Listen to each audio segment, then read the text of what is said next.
What's up, geeks? My name is Joey, otherwise known as the Iron Cowboy Gunner Lang, back here when Geeks Collide for another DC Multiverse figure review. And at this point, it's probably safe to assume that if I'm on here, it's me doing a Multiverse review, because as much as I love Marvel, DC is my jam. And the same way that Steve is with his Marvel Legends, I am with my DC Multiverse. And anywho, today I have this Dr. Fate, and I'm really stoked to have it. I picked it up recently on a hunt that I did here on the channel, and I was, as I stated when I did my haul, I didn't think I was actually going to see this in Canada. I mean, I just assumed that it was only in the States, because that was the only place it seemed to be that was posting about it when I was on Facebook. But I digress. I'm not going to waste any more time on preamble. Let's get to opening this up. All right.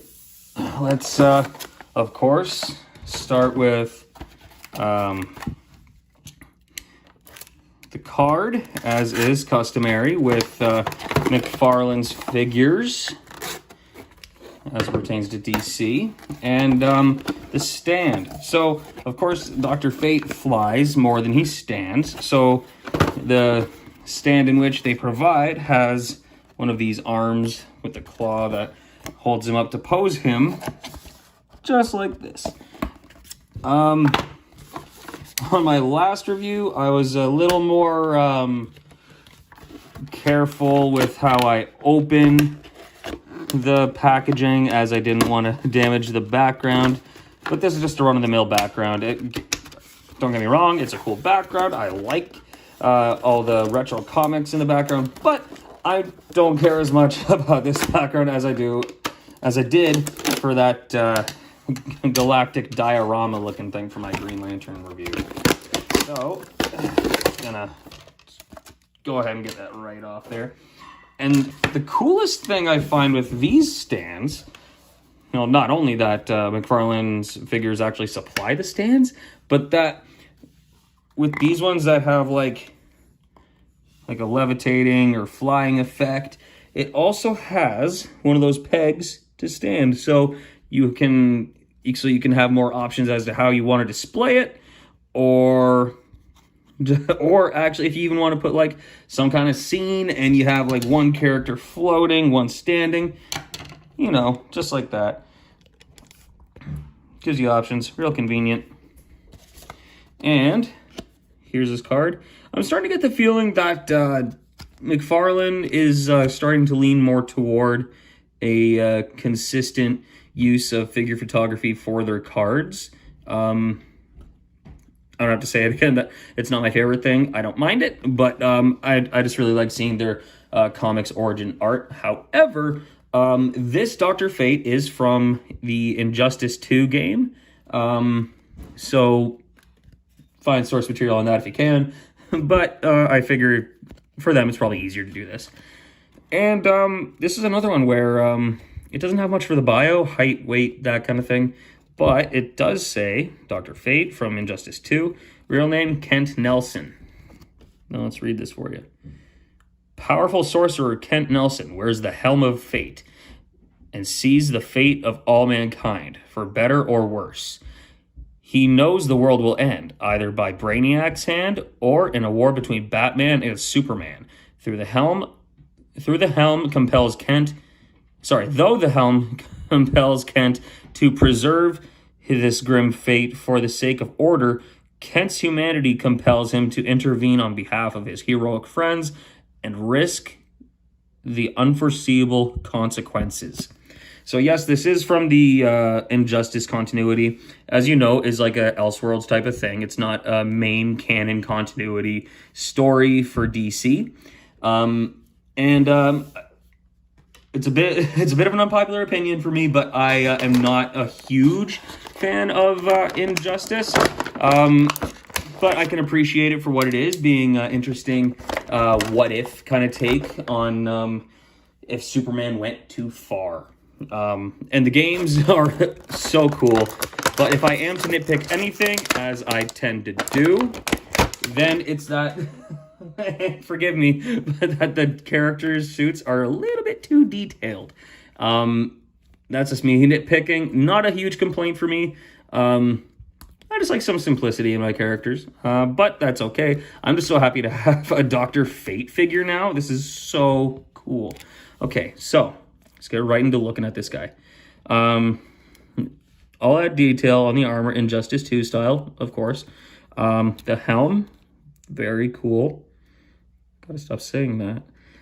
It's very detailed. You can see the little symbol there, Naboo, on his shoulders. Of course, the Egyptian inspirations in a lot of his outfit, with the sash there. Even look at this, hieroglyphics on his shin pads here. That's crazy. I never would have noticed that without taking a close look at it. And holy crap, look at that. It's actually like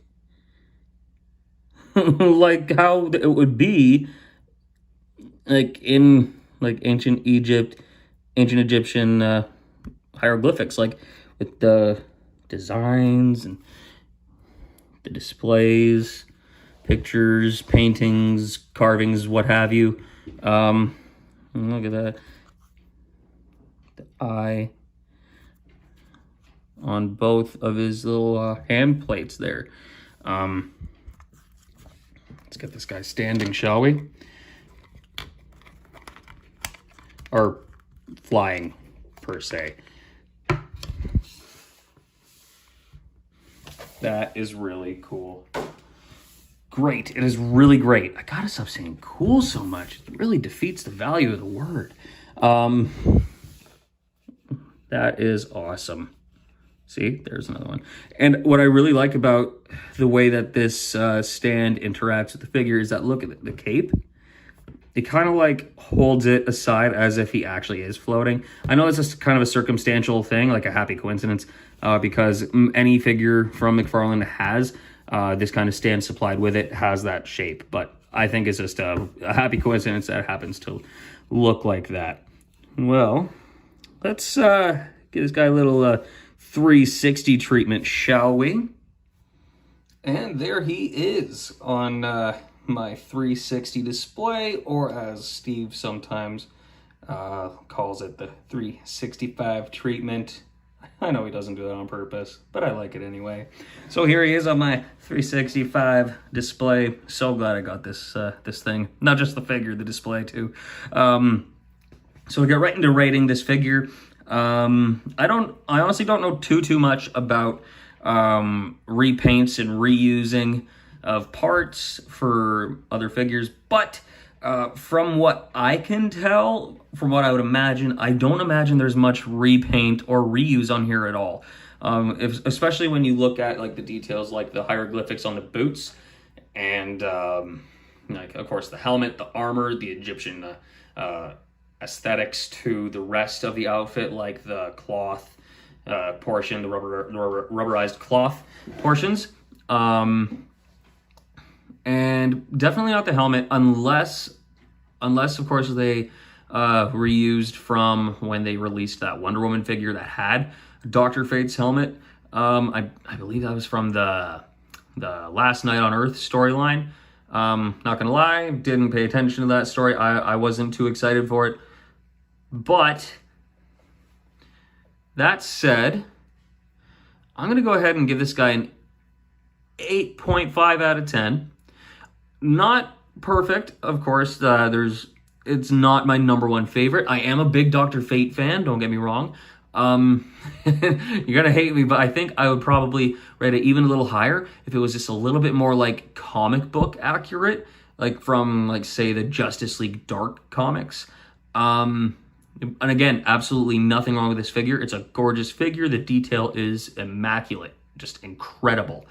And there's an excitement factor that goes into that. So it's definitely on the higher end of the rating because of that as well. Because I was just so excited that I actually saw this in person. without even expecting it. And there was, I thought I was going to have to go over the border or go online. And I'm so glad I didn't have to do either. The thrill of the hunt, man, I tell you. So yeah, 8.5 for this guy. And with all that said, like and subscribe.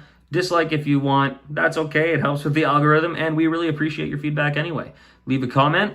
And if you want to find us, you can find us on Facebook and Instagram at When Geeks Collide. On Twitter, WGC Network, and you also can find the podcast, WGC Network, on Anchor.fm. If you want to find me on Facebook, I am Gunnar Lang. On Instagram and Twitter, IC_Gunnar Lang is what you look for. And as I always say on these things, if you want to go a step further than that, you can find my Horizon Comics independent comic company that I've recently started. My first project, Horizon Comics Spectrum, is out right now and available to you. If you want to pick one up yourself, message me on any of my platforms. But you can definitely find Horizon Comics and keep up to date with our new projects coming up on Facebook and Instagram by typing in Horizon Comics with an X at the end. And I happen to have with me right now a copy of my first project, Horizon Comics Spectrum. I'm not going to go too much into it. It's only an 8-page short story, mini issue. It's a fun little quick read. And I'm going to be talking a little bit more about that on a separate channel at a later date. But if that's your jam, definitely message me. Check that out. And, don't forget, if you like figure photography, go to Multiverse Legends, where Steve is always putting out new stuff there. Posing new figures in cool dynamic ways. I really like checking it out myself personally, so hopefully you guys do too.